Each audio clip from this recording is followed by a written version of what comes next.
ici. C'est le cinéma, ça. Ah, bah, si vous avez besoin d'une vedette, nous sommes là, hein.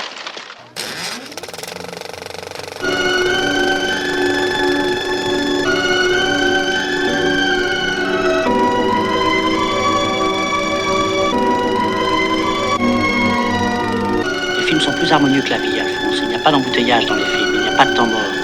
Les films avancent comme des trains, tu comprends, comme des trains dans la nuit. Les gens comme toi, comme moi, tu le sais bien, on est fait pour être heureux dans le travail, dans notre travail de cinéma. Mais moi, pour un film, je pourrais quitter un type, mais pour un type, je pourrais jamais quitter un film. Rendez-vous dans la prochaine bobine du con. Ta famille, électricien, le grand-père. Yoff. Dans la famille, opérateur, la mère. Bon, s'il vous plaît, tous les gens qui n'ont rien à faire sur le plateau, s'il vous plaît, je vous demande de sortir. Silence et moteur. Merci. Moteur. Attendez, le son recharge. C'est pas vrai, le son est prêt. Silence partout, ça tourne. Silence. Silence. Silence, s'il vous plaît. Deux pompes, là, deux fois pour la deux. Ok. Allô. Le podcast de l'AOA, première. De toutes les façons, il ne peut pas être pire que l'autre. Scene one, Apple, take one. 4 deuxièmes, 2 caméras. Un deuxième, un troisième, un cinquième, septième. Action. Bonjour, bienvenue à tous pour ce premier podcast de l'AOA, l'association des assistants opérateurs associés, pour accompagner la focale, notre fameuse lettre mensuelle, pour un petit peu parler du métier et un peu plus. Donc pour ce premier volet, j'ai le plaisir d'être avec Mathieu Poireau-Delpech et Marie de Maison. Alors bonjour à vous. Bonjour. Pour faire une brève présentation, Marie, tu peux commencer, peut-être me raconter rapidement, juste brièvement ton parcours, comment t'es arrivé dans le cinéma.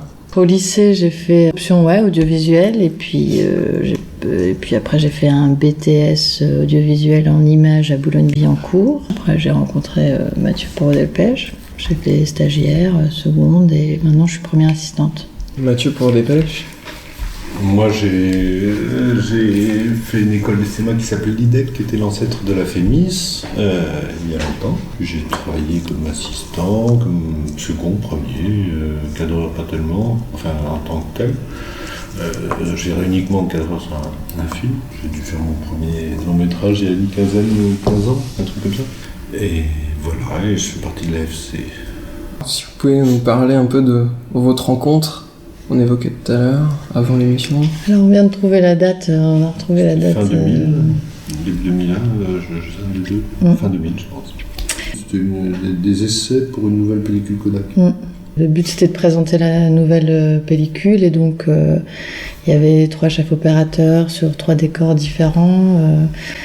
Et moi j'étais stagiaire et je devais faire un compte rendu avec plan lumière et mesurer les diaphes pour voir un peu le travail de chacun des opérateurs et pour faire un livret qui irait ensuite avec le film pour que les opérateurs voient comment réagit la pellicule.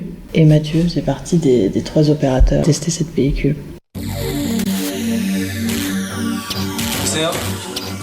Ça donne quoi? Pour l'instant, il parle football. Nous avons affaire à un sociopathe, un serial killer. Un serial killer? Un peu comme ces suicides collectifs qu'on a observés récemment dans les phénomènes sectaires. C'est un taré. Mais bordel, Nadia, t'es pas en train d'échanger une barrette de shit avec un dealer? C'est ta vie dont il s'agit. C'est Tristan. C'est Tristan. Donc alors Tristan, qu'est-ce que c'est? Ça, c'est le premier film après cette pub-là sur lequel on a travaillé ensemble. C'était un film de Philippe Harel avec Mathilde Seigné, Jean-Jacques Vanier. Et voilà, que le premier film sur lequel Marie est venue travailler après qu'on s'est rencontrés. Et dessus, tu faisais... Je m'occupais du combo. Combo. Donc, au combo.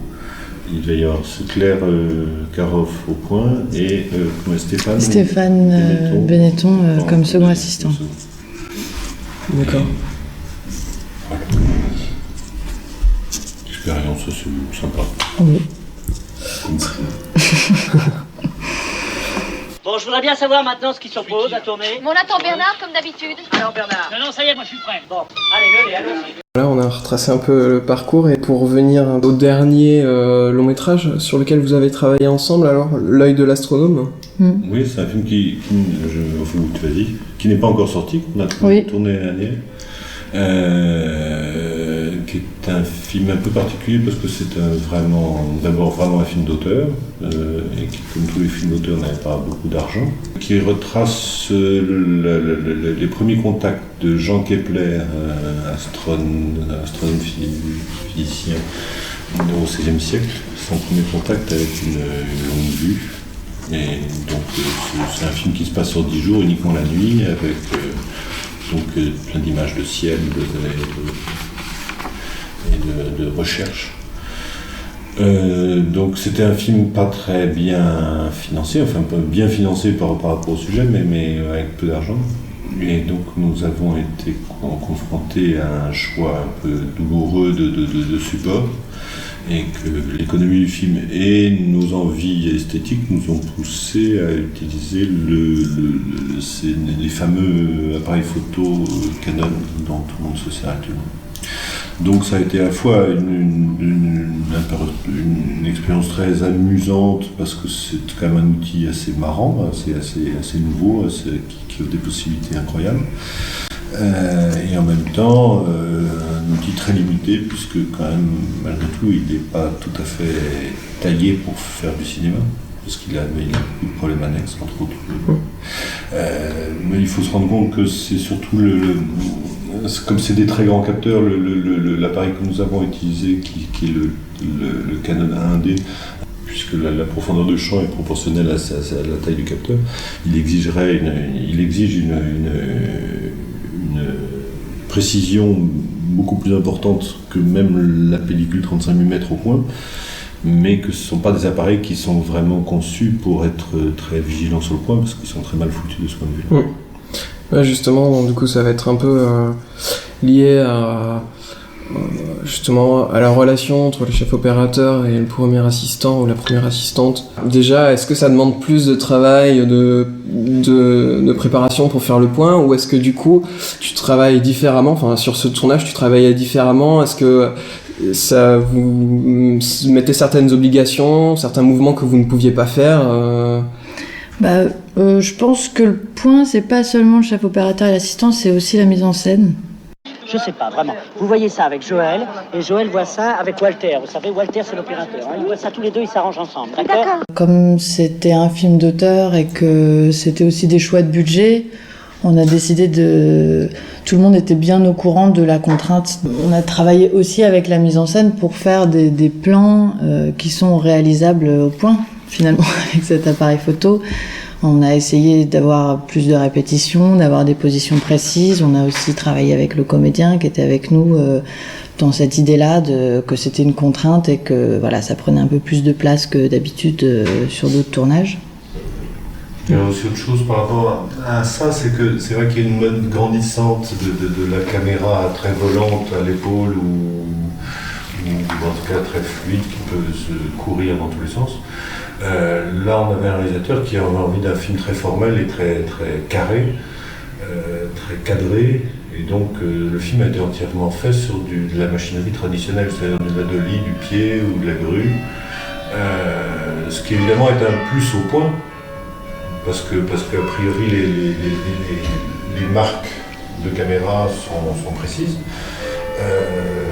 et en même temps, ce facteur-là est un tout petit peu à la fois un avantage et en même temps quelquefois un peu traître.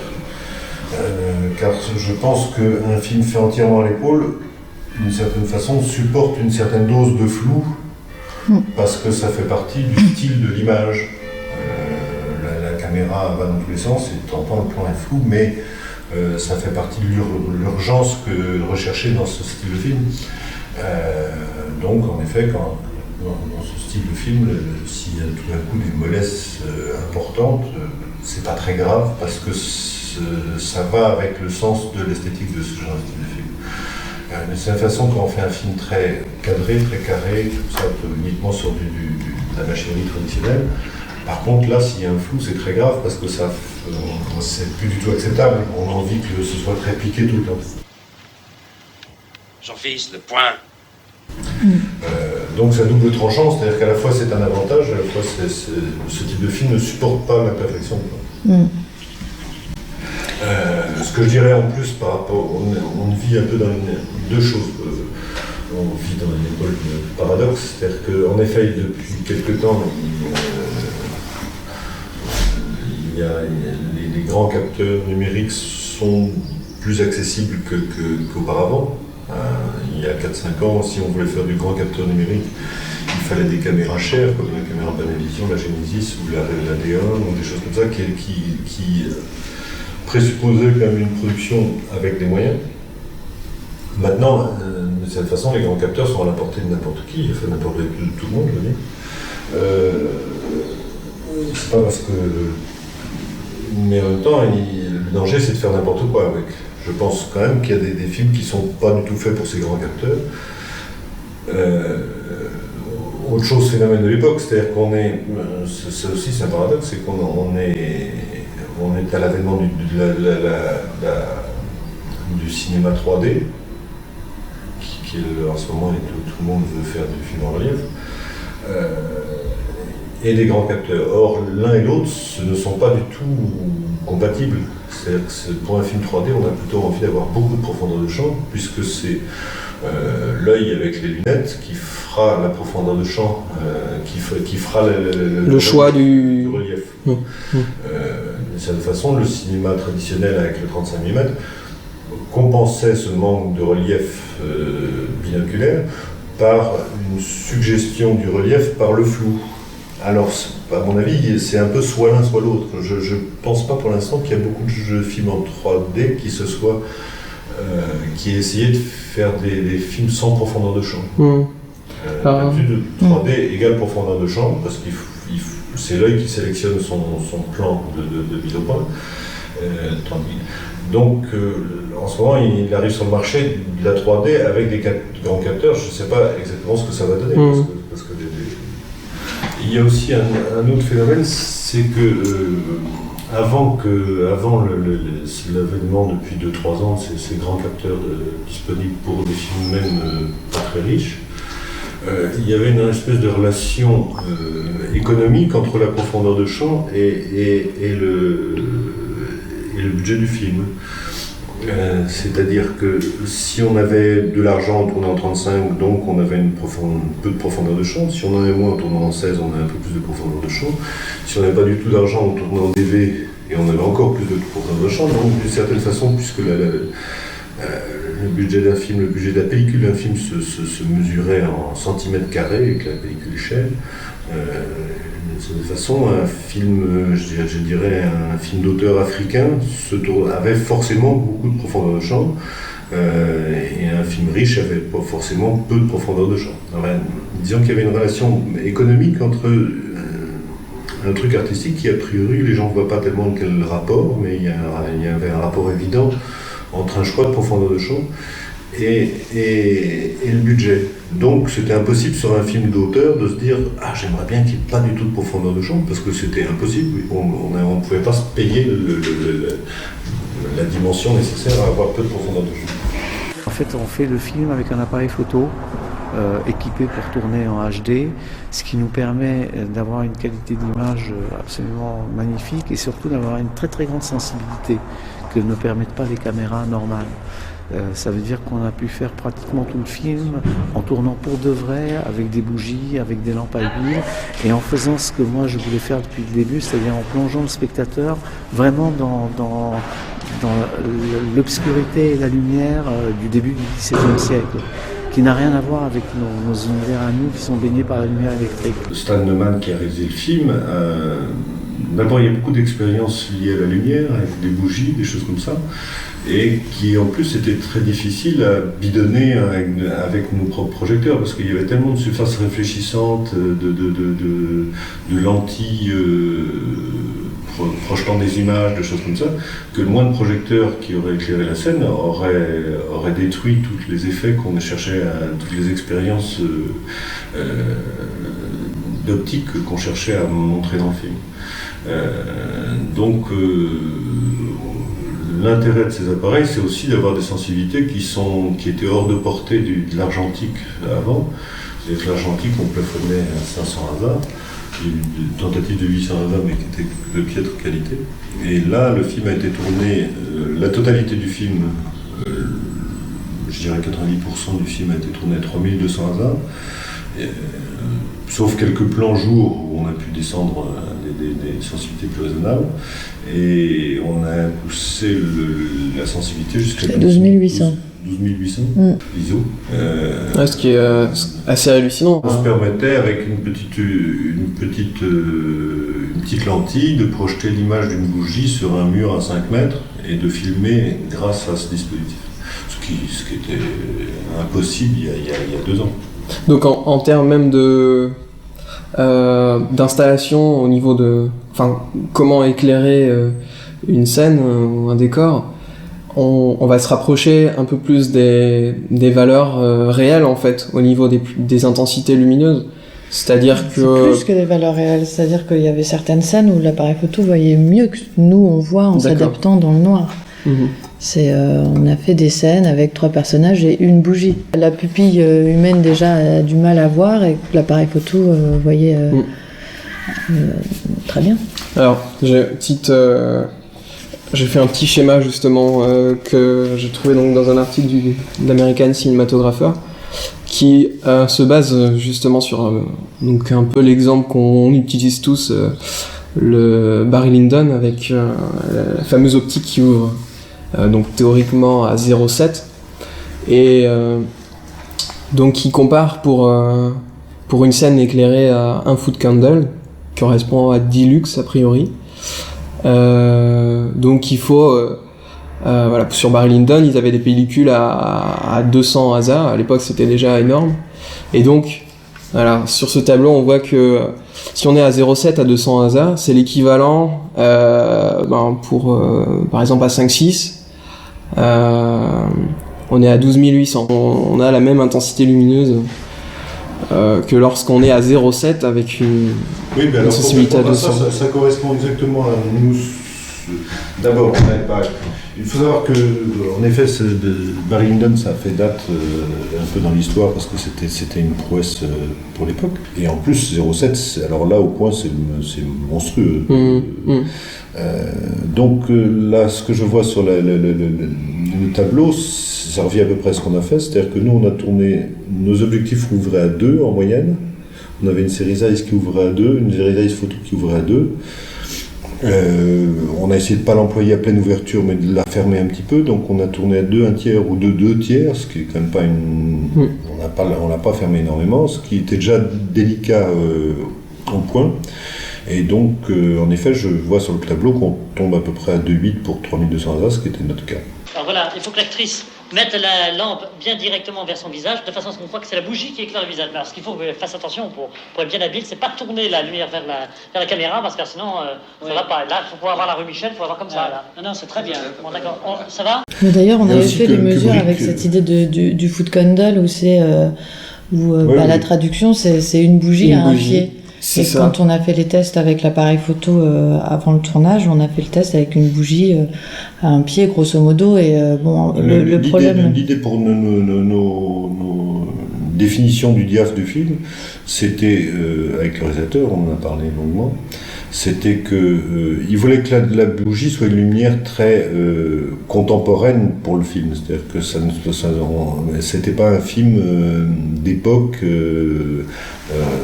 on voulait que la bougie devienne un éclairage cru, et non pas un éclairage romantique, mais un éclairage qui paraisse contemporain. Alors il faut se souvenir aussi que dans Barry Lyndon, les scènes dont je me souviens qui sont éclairées à la bougie ne sont pas des scènes où il y a une bougie. Je me souviens d'un banquet où il y a énormément de bougies sur la table, et qu'en plus, je crois savoir que lui avait placé des projecteurs à la bougie, c'est-à-dire des grandes vasques avec des grands plateaux avec beaucoup de bougies et des réflecteurs pour éclairer. Ouais. Donc il avait quand même éclairé énormément à la bougie. Effectivement, et puis même si je me trompe pas non plus, effectivement, il y a c'est plus qu'un foot candle parce que c'était des doubles mèches, voire des triples mèches qui mettaient à ces bougies pour gagner encore en donc intensité. nous c'est notre style du film et la pauvreté, non pas du film, mais de l'idée de Kepler travaillant la nuit sur ses documents, c'était qu'il avait une bougie à côté de lui et c'est un peu tout. Donc on voulait être fidèle à ça. Donc on n'était pas exactement dans on était moins riche en foot candle que Kubrick à l'époque. Ce qui explique que lui, je vois qu'il y a 2,8 pour 3200 ASA, nous on avait encore 2 tiers de diaph en moins. Et notre base, c'était un petit peu, j'en avais parlé longuement avec le réalisateur, c'était qu'on se disait que à cette époque-là, quand on n'était pas très riche et qu'on ne pouvait pas mettre des candélabres dans tous les sens, on n'allait pas à l'autre bout de la pièce sans prendre sa bougie avec soi. C'est-à-dire que on n'éclairait pas une pièce entièrement à la bougie. Si on voulait aller chercher quelque chose dans son placard, on trimballait son bougeoir avec ça. Et donc moi, la définition que j'ai prise pour le diaph, c'est la longueur de la main, c'est-à-dire la bougie avec le bras tendu ou à moitié tendu, et j'ai fait tous mes essais là-dessus, en disant le bougeoir il est tenu à la main, et disons une distance raisonnable avec le bras à moitié replié, il faudrait que ce soit, on ait un bon diaph pour cette position-là. Après, plus près c'est brûlé, et plus loin ça tombe un peu dans la pédance. Alors aussi, on a fait ces essais-là parce qu'au niveau du monitoring, c'est un peu le problème de ces appareils photo, c'est qu'au moment où nous on l'a récupéré, il n'y avait pas de sortie SDI qui permettait d'avoir une courbe et de pouvoir vérifier qu'est-ce qui brûle vraiment. Et grosso modo, que ce soit les petits Marshall qui sont peut-être très bien pour le point ou pour cadrer, mais qui sur le plateau, pour faire la lumière, on n'avait pas d'oscilloscope, on n'avait rien du tout, donc... le diaph a été défini sur ces tests-là avant le tournage en fait. Ah non, on l'a pas reçu, on a que 2 boîtes. Justement, on peut venir à ça maintenant un peu par rapport à la config. Alors je crois avoir vu que tu avais 2 moniteurs Marshall. Un pour le cadre et un pour le point. D'accord. Et comment au niveau de la sortie justement, tu utilisais la sortie HDMI, ensuite tu convertissais en... Comment tu non, c'était comment ça s'appelle, un répartisseur en fait. D'accord. Il sort on pouvait sortir 3 sorties HDMI, une pour le cadreur, une pour le point et une 3e pour un BTLH 900 je crois pour le réalisateur. D'accord. Et donc oui, effectivement pour vérifier au niveau de la lumière, vous n'avez pas d'oscilloscope, il y avait le mode peut-être false color. Il y avait ce BTLH là, mais bon, de toute façon, l'image qui sort en HDMI, c'est c'est pas vraiment l'image du capteur en elle-même. C'est pour ça qu'on a essayé de faire des essais en amont et qu'on avait aussi quelqu'un de la post-production qui venait quelquefois pour vérifier le signal en lui-même, parce que sinon, ce qui sort sur les moniteurs, c'est l'image qui se forme derrière l'appareil photo. D'accord. Mais c'est pas vraiment le signal en lui-même. Et l'image que vous avez récupérée pour le film, c'est celle qui était enregistrée sur les cartes compact flash en compression H264. Ça posait pas trop de problèmes au niveau de la post-production, par exemple? Oui, alors là, pour en venir à ça aussi, c'est que la différence de tourner en film et avec notre appareil, c'est que là, ce sont quand même des fichiers très compressés, le H264. C'est du 8 bits très compressé, et que donc il faut à peu près quand même avoir calibré son image avant de tourner le film, parce qu'on ne peut pas espérer trop qu'en post-production on fera tout à fait autre chose que ce qu'on a enregistré, à moins de démolir l'image et de faire des effets de toutes les couleurs. Mais si on veut avoir une image juste, il faut enregistrer une image juste. Donc c'est vrai aussi qu'on avait de la chance sur ce film d'avoir un éclairage très maîtrisé, c'est-à-dire très constant du début à la fin du film. C'est pas du tout la même chose que de tourner l'après-midi jusqu'au soir à 6h avec un coucher de soleil et des couleurs qui changent dans tous les sens. Nous, on avait vraiment les bougies, c'est très fiable comme colorimétrie, comme puissance. On change une bougie contre une autre, on change pas de couleur, on change pas de diaph. Donc la mèche fait la même taille.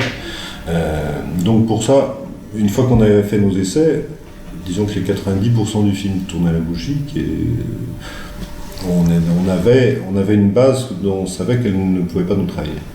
Après, peut-être le souci vient des effets nuit, si on a des découvertes sur le ciel ou des choses comme ça. Comment vous avez... Parce que j'ai vu un petit peu qu'un certain Jean-Baptiste Le Fournier qui a fait quelques compositings pour des ciels étoilés, des choses comme ça. David Haddad, ils sont deux qui ont fait la post-production. Alors oui, parce qu'on tournait dans une usine désaffectée dans le nord de la France et que on a eu des choix et esthétiques et financiers en début de film, c'est de savoir parce qu'il y a une grosse partie du film qui est en rapport avec les étoiles et avec un ciel étoilé.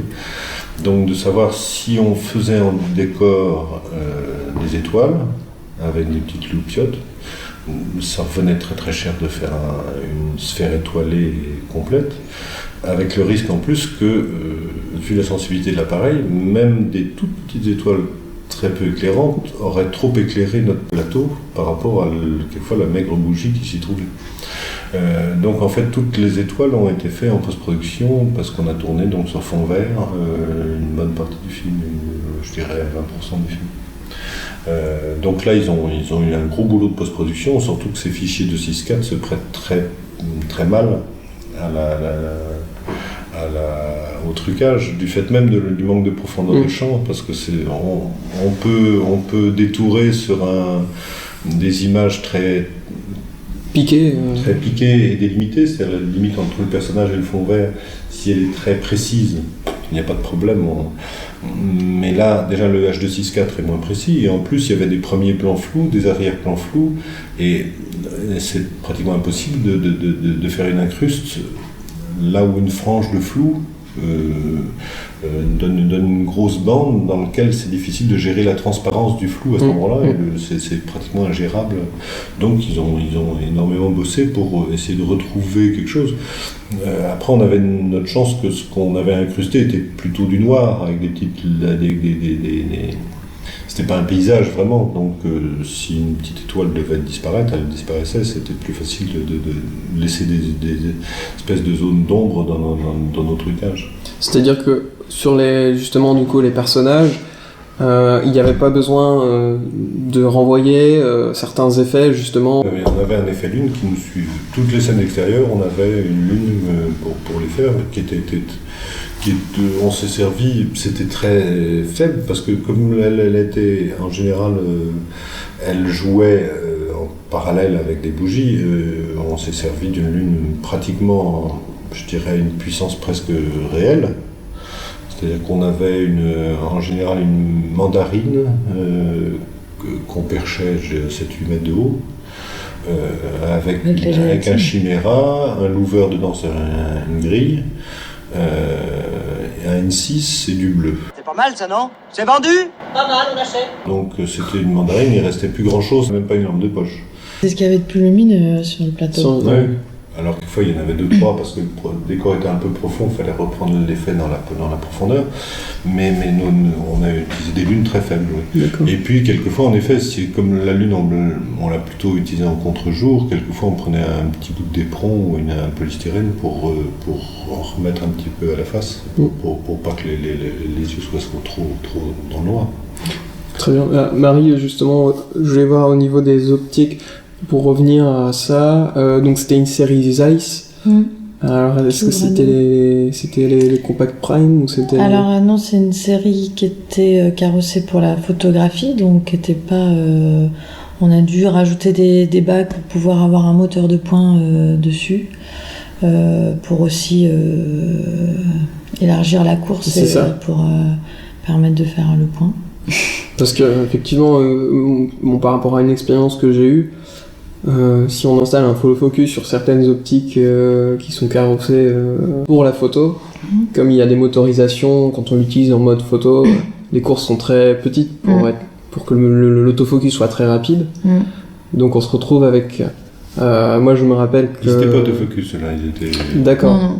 Non, mais c'est sûr que la précision, on a essayé d'augmenter la précision des optiques en rajoutant cette bague et même juste pour pouvoir accessoiriser pour que ça fonctionne en fait. Ce qu'il faut voir aussi, c'est que de toute façon, ces optiques sont très limites pour ce type d'exercice parce que même la graduation. La précision de la graduation n'est pas suffisante. Il faut faire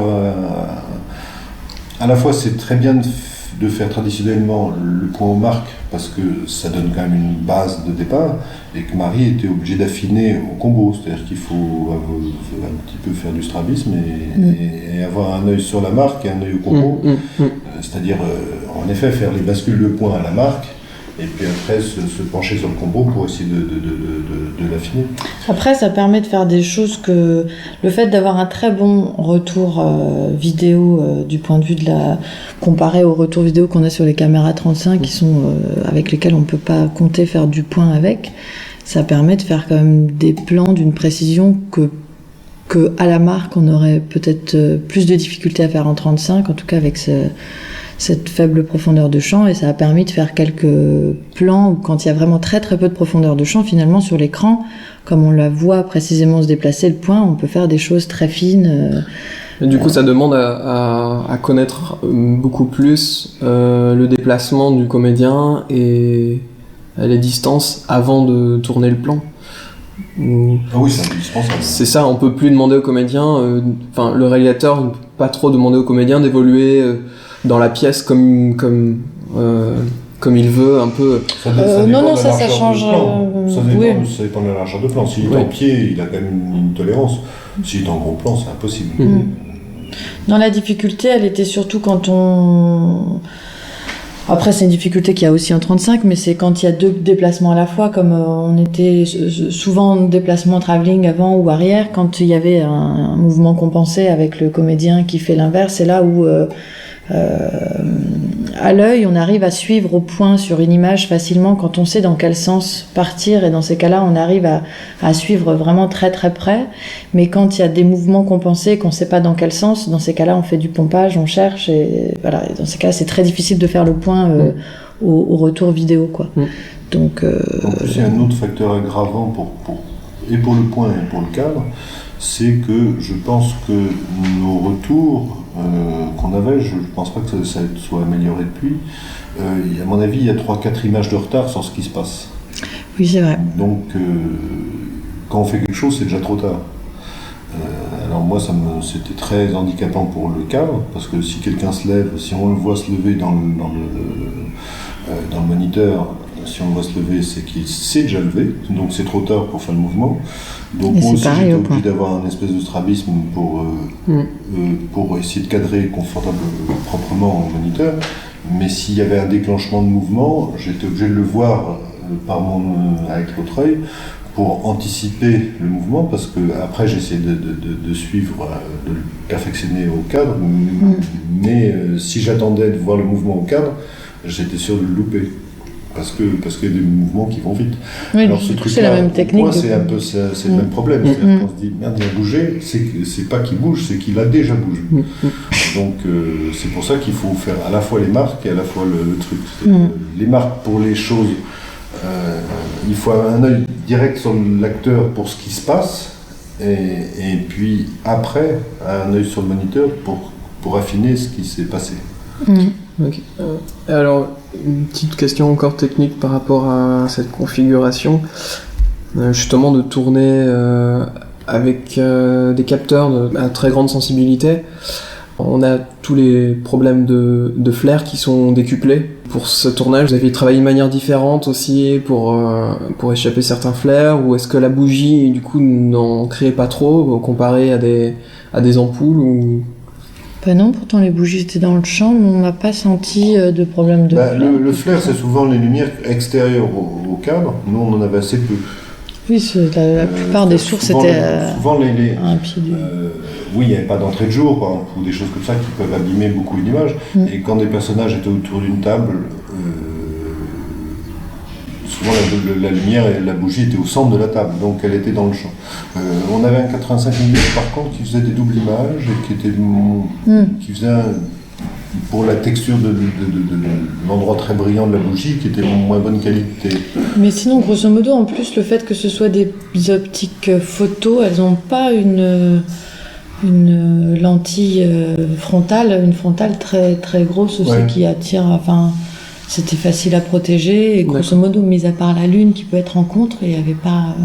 et bon, la faiblesse de la Lune, vous savez que ça se crée pas. On n'a jamais eu de problème de flares. Non, on avait très rarement des sources puissantes hors champ près de ce qu'on fait. Voilà. Que se passe-t-il avec Glassbox? S'il vous plaît, pourrait-on parler d'autre chose que de Hollywood pour changer? Oui. Quand même, on n'est pas des bêtes.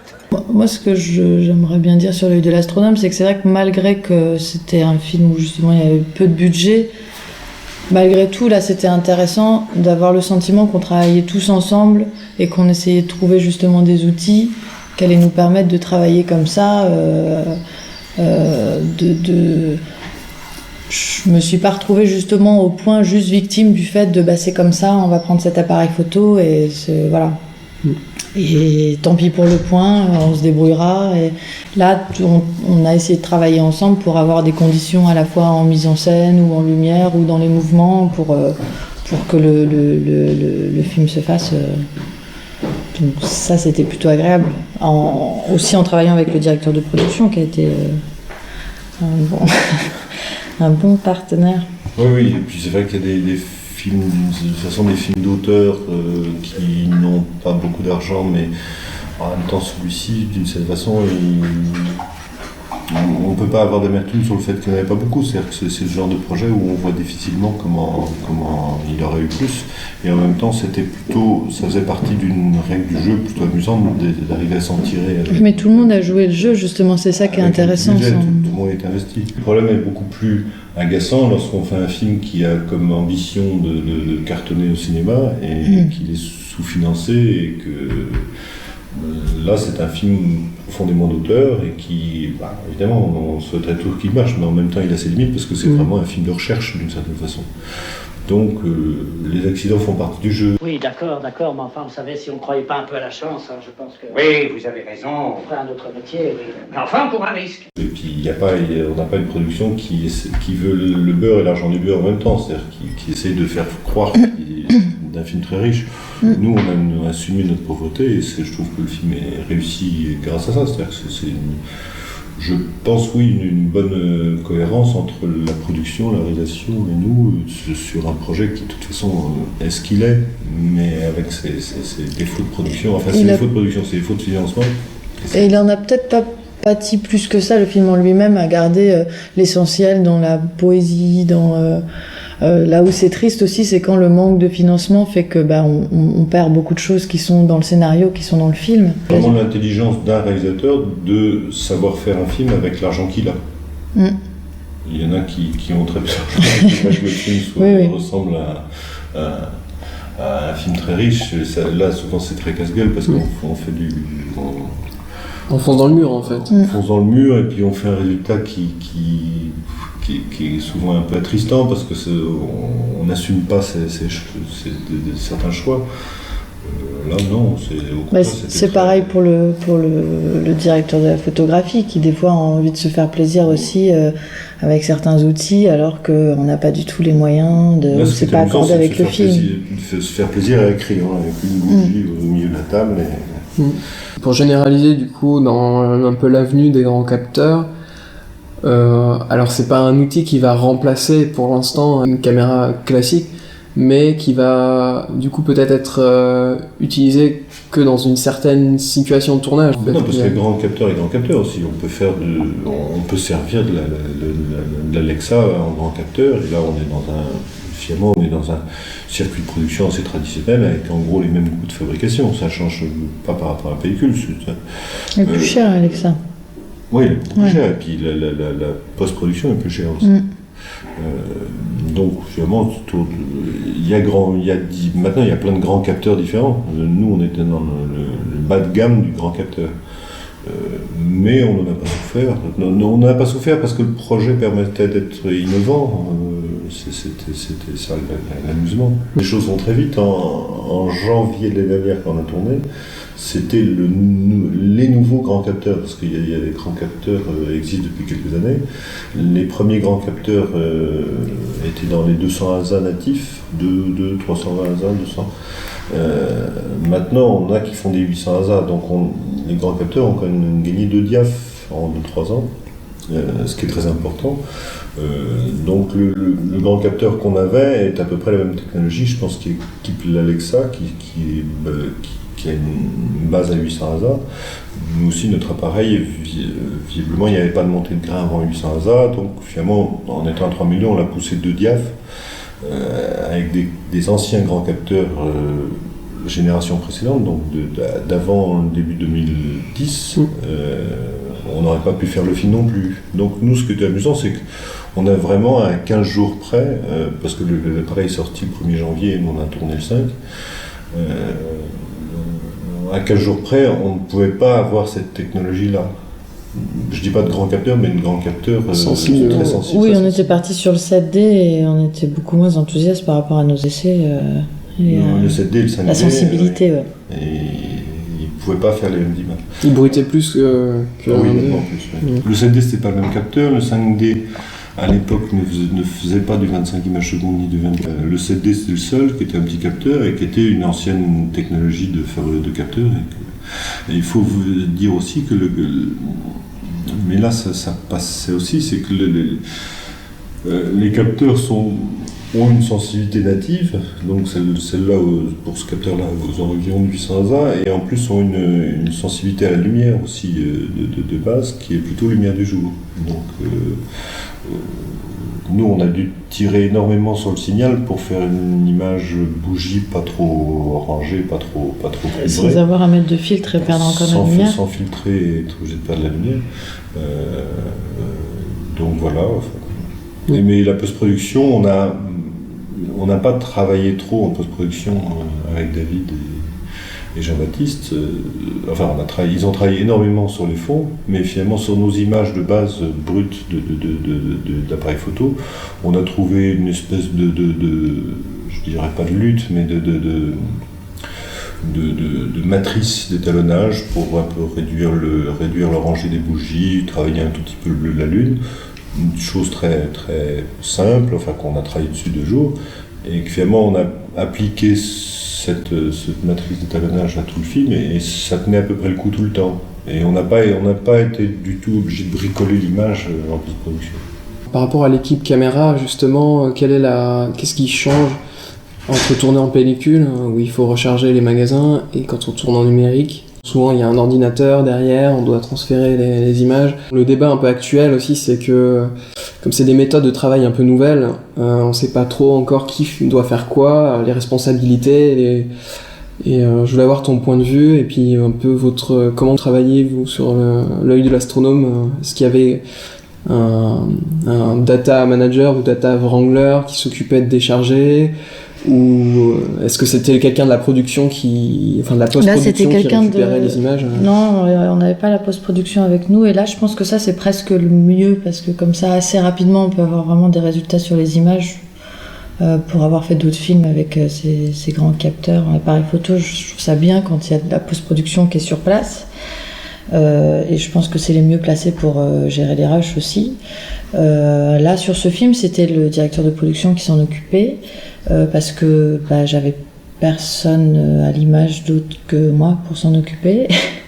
Et je pense que c'est bien d'être reposé et posé devant un ordinateur pour s'en occuper, que c'est pas possible que ce soit quelqu'un qui soit à la fois à la face sur le plateau, qui s'occupe de sortir les rushs. Oui, moi ce que je voudrais dire par rapport à ça, c'est que je trouve que les nouvelles façons d'envisager le tournage d'un film, ça change absolument rien au nombre de personnes qu'il doit y avoir dans une équipe. C'est-à-dire qu'il y a énormément de boulot de gestion des fichiers parallèlement au tournage, et qu'il faut toujours un deuxième assistant pour le faire. Enfin, ça ne change rien au nombre de personnes. Après, alors là, pour le point, du coup, on a la chance comme ça fait longtemps qu'on travaille avec Mathieu, ça fait longtemps aussi qu'on travaille avec toute l'équipe image, donc aussi les électros et les machinaux, et qu'on prend l'habitude de travailler ensemble et parfois de chevaucher nos domaines. C'est-à-dire que là, sur les plans vraiment difficiles où je nécessitais vraiment un deuxième assistant, c'est le chef électro qui m'annonçait les points. Loulou, coupe pas ce projecteur! Oui, monsieur. Mais là, il se trouve que sur ce film, il pouvait le faire, mais je sais pas si c'est la meilleure façon d'envisager une équipe image. C'est bien qu'on travaille ensemble. Une question de collaboration aussi avec la production, c'est-à-dire que sur un film normal, normalement financé et on pourrait se faire reprocher qu'il y ait des problèmes d'image, il est logique que l'équipe soit aussi nombreuse que sur un film traditionnel. Là, il y avait quand même une bonne entente avec le réalisateur, avec le producteur, avec le directeur de production, suffisamment bonne et de confiance pour se dire en fait, il nous faudrait quelqu'un. Parce qu'on sait très bien aussi que sur ce type d'économie, si on tire la couverture à soi, forcément, le film va en pâtir par ailleurs, hein, les coûts, l'habillage, j'en sais rien. Donc, c'est agréable aussi d'avoir un arbitrage juste sur les nécessités de chacun, et puis de dire, bon, ben, on accepte de le faire dans telles conditions. Après, venez pas nous embêter s'il y a un petit problème, parce que forcément, si on allège de ce point de vue-là, il faut savoir qu'il peut y en avoir. Et puis, donnez-nous le temps de temps en temps de faire les choses convenablement, parce que forcément, si on est aussi peu nombreux, ça va prendre du temps. Alors, c'est vrai qu'il y a des productions où c'est très compliqué d'avoir cette confiance mutuelle avec la production, avec le réalisateur, en disant d'accord, on essaye ça, mais il faut savoir que ça va nous poser certains problèmes à certains moments. Là, ça s'est bien passé parce que tout le monde était conscient des efforts que faisait chacun, à l'image, mais aux autres postes aussi. Voilà, mais d'une façon standard, non, ça ne retire pas le nombre de personnes. Je me disais que le concept qui consiste à éliminer l'indispensable auteur du processus artistique était très intéressant. Si on pouvait virer les réalisateurs et les acteurs, on serait encore moins emmerdé. Il faut une personne qui gère les fichiers, il faut une personne au combo, et qu'on ne peut pas faire tout ça, sauf à freiner énormément une journée de tournage, et quelquefois ça ne vaut pas le coup pour un salaire de perdre 1 heure dans chaque jour. Bonjour, excusez-moi, dites donc, vous pensez toujours à mon chef ? Je ne pense qu'à ça, parce que moi j'y Alphonse. pense. Dernière chose par rapport aux fichiers, parce que c'est important, on est aussi sur un film où ces conditions-là étant énoncées avec la production, on a géré nos fichiers comme on a pu. Mais d'une certaine façon, sur l'ordinateur du directeur de production, en faisant des duplis comme on pouvait.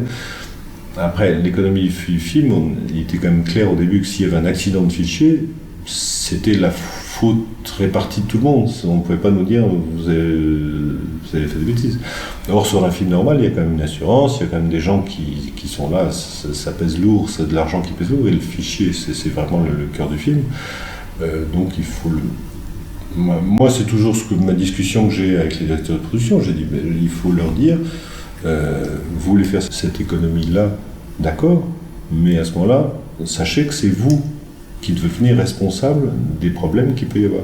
C'est-à-dire que c'est pas, si tout d'un coup tout a disparu, c'est pas de ma faute. C'est pas un choix, c'est un choix de production.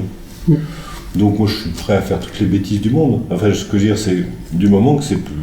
À partir d'un certain niveau, je dis, on court un risque, mais c'est pas moi qui le cours. C'est pas moi qui cours ce risque, c'est vous qui prenez le risque de le courir. C'est vous qui risquez de faire ça, et dans ces cas-là, vous venez pas me voir. Les assurances le couvriront, j'espère. Vous savez, pour gagner de l'argent de nos jours, il faut être dans l'immobilier, pas dans le cinéma. Et moi, c'est vrai que c'est l'attitude en général, mais qu'il faut avoir en discussion posée et pas agressive sur les films, quand il y a une discussion d'argent, sur le nombre de personnes et la compétence de chacun. Dire, vous choisissez de prendre un stagiaire comme deuxième assistant. Je ne vais pas vous dire non, si vous pouvez faire que ça, vous pouvez faire que ça. Enfin, prenez quelqu'un un tout petit peu sous-qualifié pour faire tel boulot, faites-le, mais après, venez pas dire que... Oui, en fait, c'est gérer les rushs numériques, c'est autant de responsabilité que de charger un magasin, en fait. Oui, c'est exactement une responsabilité, mais justement, c'est pas... Nous, on plaide pour que tout se passe le mieux possible. Si la décision financière est de tailler un petit peu là-dedans et de prendre moins de sécurité, c'est une décision financière aussi de risquer un accident. C'est pas un problème dans le sens où il faut être clair avec la production en disant sachez que vous prenez ce risque-là. C'est pas moi qui le prends après. Nous, on est tous là pour de prescrire, comme on dit, prescrire un tournage rapide et sans problème et tout. Tout ce que vous retirerez, Vous retirez un premier assistant qualifié, il n'y aura pas le point, vous ne venez pas vous en plaindre. Vous retirez un deuxième assistant qualifié, il y aura peut-être des pertes de fichiers, vous ne venez même pas vous en plaindre. C'est votre décision à vous. Très bien. Alors, pour conclure un petit peu, j'ai un dernier document audio à vous faire écouter. Ça tourne. Concentre-toi bien, faut pas répondre à la légère. Oh, arrête de faire le pitre, allez. Ok. Voilà, question à 10 000 balles. Est-ce que tu as déjà baisé? Attends, mais t'es con quoi, tu crois que je vais te répondre devant ta caméra? T'es pas bien? Ah mais t'es nul Ludo, c'est juste un jeu. Ouais d'accord, après tu vas montrer la bande aux autres, ils vont se foutre de ma gueule. C'était c'est quoi? Ils sont trop nuls les autres, Non, C'était Ma vraie vie à Rouen. C'est ça. C'était un petit film qu'on avait fait avec... Olivier Ducastel et Jacques Martineau. Oui. Non, moi j'étais pas dessus. Alors oui, ça c'était vraiment un petit film très léger, mais fait en DV justement, mais qui prenait le prétexte d'un ado à qui on offrait pour Noël une DV et qui faisait un peu son petit carnet intime avec sa caméra. Donc là c'était d'une certaine façon c'était l'inverse. La caméra était presque aussi encombrante que sur l'œil de l'astronome, mais c'était l'inverse, c'est-à-dire que toutes les erreurs étaient permises, puisque le but c'était de rendre compte de ce qu'un ado pouvait faire comme film en filmant sa maman et ses copains. Donc là on faisait, je dis pas tout et n'importe quoi, mais on faisait ce qu'on voulait comme manipulation de caméra. C'était très amusant à faire, c'est-à-dire que c'était un faux journal intime, quoi. Toute aberration de l'image était assumée puisque c'était pas grave, c'était le reflet de la... disons que la caméra devenait l'actrice du film, donc on acceptait ses défauts. C'est peut-être un des premiers longs métrages qui a été fait en numérique. Juste à ce sujet, je me souviens d'une réflexion, j'étais pas là sur le film, mais que tu parlais par rapport au fait que c'était quand même toi qui cadrais la caméra et qui devait jouer celui qui sait pas cadrer. Celui qui des maladresses, et que c'est difficile de faire des maladresses qu'on n'a pas et que je trouvais ça amusant. Il fallait désapprendre un peu. Là où ça rejoint un tout petit peu le film de l'astronome, c'est le rapport aussi au son. Bon alors, puisqu'on ne peut pas tourner, on va faire quelques sons seuls pour la scène déguisement. Quand tu veux, René. D'accord, alors des applaudissements d'abord. Allons-y. On peut tout à fait avoir une histoire avec une caméra qui est secouée dans tous les sens où rien n'est net, mais par contre si on n'entend pas ce qui se dit, c'est impossible. Donc c'est vrai que c'était le paradoxe, c'est qu'on avait fait un film avec une mini DV, mais par contre on était au son tout à fait classique avec une perche et un ingénieur du son, parce qu'il fallait que le son soit correct. Donc c'est là où on ment un peu par rapport à la légèreté du dispositif, c'est-à-dire qu'on peut le faire à l'image, on ne peut pas le faire au son. Alors ce qu'on retrouve presque ça dans le film qu'on a fait de l'astronome, c'est que c'est vrai qu'avec notre façon de tourner, on pouvait tourner des choses où le son avait des gros problèmes. C'est par exemple moi un personnage qui passait sous une table ou sous un échafaudage avec sa bougie, du moment qu'il avait sa bougie avec lui, il s'éclairait, moi je pouvais filmer très tranquillement. Le perchman, il ne pouvait pas du tout suivre à cause des jambages de l'estrade sur laquelle on tournait. Il disait mais moi je peux pas faire de son là-dessous. Je disais bah oui, mais malheureusement il va falloir quand même tourner ce plan-là parce que donc on avait en effet des personnages qui passaient à travers plein de bouts de bois croisés dans tous les sens. À l'image ça faisait des images très jolies. Et au son, pour lui, c'était une catastrophe parce que donc c'est un peu amusant parce que finalement les rôles s'inversaient. C'est-à-dire qu'une époque, nous on dit à l'image, on pouvait dire ce décor est trop bas de plafond, on peut mettre des projecteurs nulle part, on va pas arriver à tourner ce plan-là parce qu'on voit tout, on voit le plafond, les murs et tout. Je peux rien glisser nulle part. Et que le son, lui, avait moins de problèmes, il pouvait toujours se débrouiller avec un micro-cravate ou des choses comme ça. Là, finalement, les rôles étaient inversés. Moi, j'étais ravi de pouvoir tourner dans une boîte fermée avec des bouts de bois qui croisent le champ dans tous les sens parce que c'était très joli.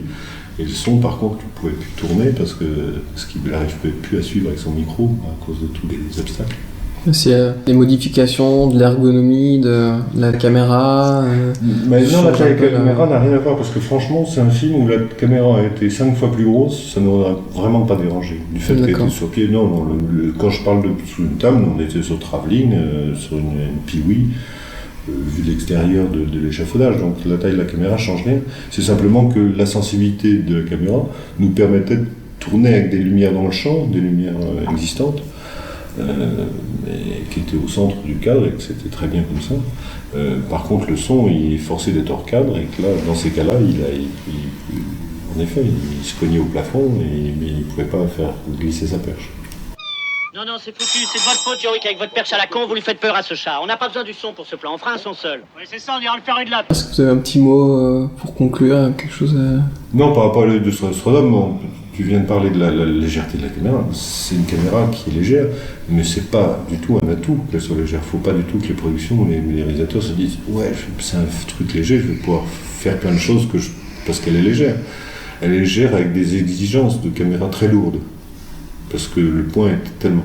Donc sa légèreté, on arrive à un niveau de légèreté où c'est inutile complètement d'être léger. Elle pourrait être 3 fois plus encombrante, ça serait pas grave.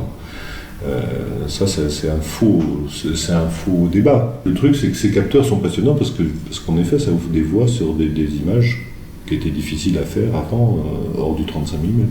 Ça fait partie des outils où, en effet, encore une fois, après, je pense que c'est pour tous les outils, mais le lien assistant opérateur et opérateur est très important pour qu'on travaille ensemble et qu'on se dise pas, c'est un outil qui est pratique pour tout le monde, sauf pour le premier assistant, et puis tant pis. Oui, et puis on n'a pas du tout parlé de la collaboration, on est resté un peu technique.